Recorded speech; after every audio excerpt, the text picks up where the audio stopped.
भोंदूबाबा अशोक खरात याचा पाय आणखी खोलात गेलाय। जवळच्याच व्यक्तीनं खरातच्या विरोधामध्ये तक्रार दाखल केली। तक्रारदाराच्या 7 बहिऱ्यांच्या गरोदर पत्नीवरती खरातनं अत्याचार केले। पत्नीच्या सोबत झालेल्या गैरकृत्याच्या नंतर तक्रारदारानं खरातच्या हालचालींवरती लक्ष ठेवलं। संधी शोधून संबंधितांना खरातच्या केबिनमध्ये स्पाय कॅमेरा बसवला। स्पाय कॅमेराचे रेकॉर्डिंग बघितल्याच्या नंतर संबंधिताला खरातचे काळे कारनामे समजले। खरातचे बड्या लोकांसोबत संबंध असल्यामुळे या संबंधितांना तक्रार अजूनपर्यंत दाखल केली नव्हती। आता अशोक खरात याला अटक झाली आहे आणि यानंतर संबंधित व्यक्ती पोलिसांच्या समोर आली आहे। खरातच्या विरोधात लैंगिक अत्याचार, फसवणूक, पैशांचा काळा बाजार केल्याची तक्रार नोंदवण्यात आली। कृष्णा केंडे आमचे प्रतिनिधी आपल्याला या संदर्भातली अधिक माहिती देत आहेत। कृष्णा, रोज नवे काळे कारनामे समोर येत आहेत आणि खरातचा पाय आणखी खोलात चाललाय। खरातचा पाय निश्चित अत्यंत खोलात यासाठी गेलेला आहे कारण की त्याच्या अत्यंत निकटवर्ती व्यक्तीनंच या ठिकाणी तक्रार केली आहे आणि खरातनं आपल्या निकटवर्ती व्यक्तींना देखील कशा पद्धतीनं सोडलेलं नाही आणि त्यातून धडा शिकवण्यासाठी निकटवर्ती व्यक्तीने हे सगळे कारनामे समोर आणल्याचं या तक्रारीवरनं स्पष्ट होत आहे। ही व्यक्ती अत्यंत निकटवर्ती आहे आणि बहुतेक वेळा ही त्याच्या सोबत असायची आणि त्यामुळे हे सगळं यामधून समोर आलेलं आहे। खरं तर त्या व्यक्तीनं ज्यावेळेस हे सगळं त्याच्या लक्षात आलं की असं काहीतरी फसवणूक होते आहे आणि त्यावेळेस त्याने स्वतःच या खरातच्या कॅबिनमध्ये सीसीटीव्ही लावले। सीसीटीव्ही लावल्यानंतर काही दिवसात त्या सीसीटीव्हीची हार्ड डिस्क बाहेर आणली आणि त्यातनं हे सगळे कारनामे समोर आणलेले आपल्याला पाहायला मिळत आहेत आणि त्यामुळे त्याचा भांडाफोड झालेला आहे। यामध्ये कसा सगळा हा व्यवहार चालू असायचा, कसा महिलांची फसवणूक करत असायचा हे देखील त्याने अगदी बारकाईनं सांगितलेलं आहे। अगदी आपले जे चिंचोके आहेत ते चिंचोके तो आणून तो 10,000 रुपयाला एक चिंचोका द्यायचा। एक व्यक्ती त्याच्याकडे यायचा, रुपयाला एक चिंचोका द्यायचा, एक व्यक्ती त्याच्याकडे यायचा, बनावट खडे द्यायचा, अंगठीचं माप कशा पद्धतीनं घेतलं जायचं या सगळ्या गोष्टी त्या निकटवर्ती यांनी सांगितलेल्या आहेत आणि त्यामुळे जे लोक त्याच्याकडे जात होते आणि ते कसं फसवत होता हे सगळं त्यावरनं स्पष्ट होत आहे आणि त्यामुळे हे जे सगळं समोर आलेलं आहे त्यासाठी त्याच्या जवळचाच एक व्यक्ती कारणीभूत आहे।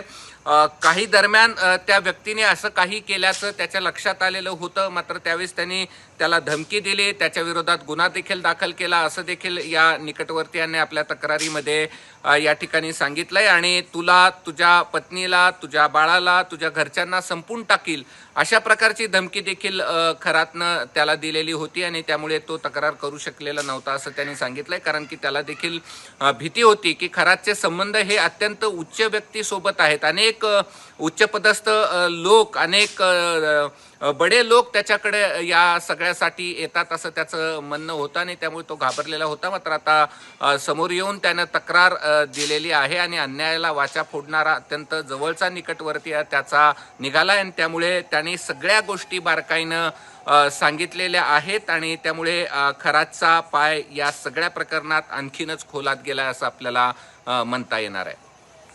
अगदी कृष्णा, खरं तर केवळ लैंगिक अत्याचार नाही तर वेगवेगळ्या पद्धतीची फसवणूक, जसा तुम्ही आता चिंचोक्याचा उल्लेख केलात, त्यासोबत पैशांचा काळा बाजार, खोटे खडे या सगळ्याबद्दल देखील आता ही तक्रार नोंदवली गेलेली आहे। काय म्हटलंय नेमकं आणि हा दुसरा गुन्हा आहे का याच्या विरोधातला?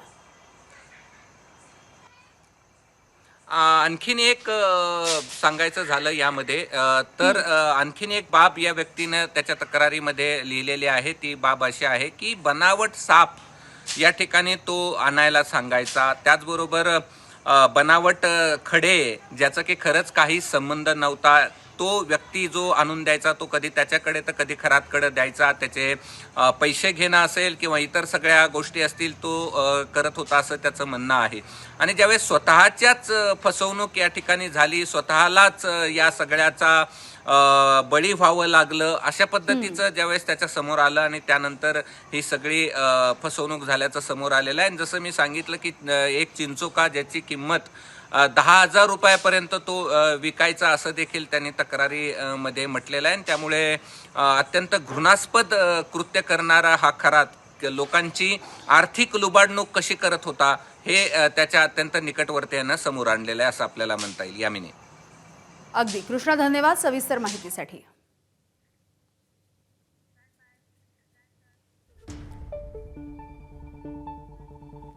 बोंधूबाबा अशोक खरातवरती आता आणखी एक गुन्हा दाखल झालाय. लैंगिक शोषण केल्याचा आरोप पीडित महिलेनं केलाय. सरकारवाडा पोलीस ठाण्यामध्ये तिसरा गुन्हा दाखल झालाय. धार्मिक विधी आणि भविष्य सांगण्याच्या नावाखाली या महिलेचं शोषण करण्यात आलं. महिलेनं या संदर्भातली तक्रार दाखल केली आहे.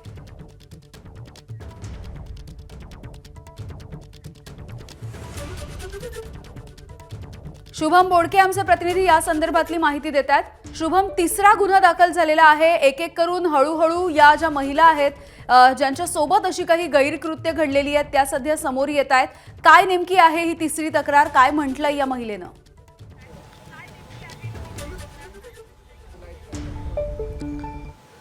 नक्कीच यामिनी, खरं तर ज्या पद्धतीनं पोलिसांकडनं त्यासोबत SITच्या माध्यमातून जी खराची चौकशी केली जात होती त्यामध्ये अनेक महत्त्वाचे पुरावे, अनेक महत्त्वाच्या घटना या समोर येताना आपल्याला पाहायला मिळत होत्या. आणि त्यानंतर नाशिक पोलिसांनी केलेल्या कारवाईनंतर एकूणच जर बघितलं तर ज्या पीडित महिला आहेत त्या आता एक एक करून समोर येत आहे.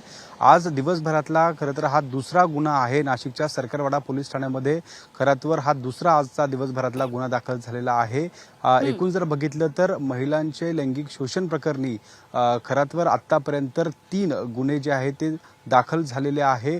या गुन्ह्यामध्ये जर बघितलं तर या महिलेवर देखील लैंगिक अत्याचार या खरातने केलेले होते. आणि एकूण जर पाहिलं तर यामध्ये या महिलेसोबत अनेक दिवसांपासून त्याने लैंगिक अत्याचार केले. तिला त्या ठिकाणी धमक्या दिल्या. तिच्यासोबत काही गैरकृत्य करत असताना तिला जीवे ठार मारण्याच्या देखील धमक्या दिल्या. कुटुंबाला जीवे ठार मारण्याची धमकी दिल्याचं देखील समोर आलेलं आहे. आणि त्यानंतर आज SITच्या चौकशीमध्ये जे समोर आलेलं होतं त्यानंतर जे गुन्हे दाखल झालेले होते त्यामुळे खरातचा ताबा नाशिक पोलिसांना हवा होता. दुपारपासून नाशिक पोलिसांनी पत्र देखील या विशेष पथकाला दिलेलं होतं. आणि त्यानंतर त्याचा या ठिकाणी नाशिकचा बालेकिल्ला देखील करण्यात आलेला आहे. आणि एकूण जर पाहिलं तर या सगळ्या घटनेनंतर आता ज्या पीडित महिला आहेत त्या एक एक करून समोर येत आहे, पोलिसांमध्ये धाव घेत आहे.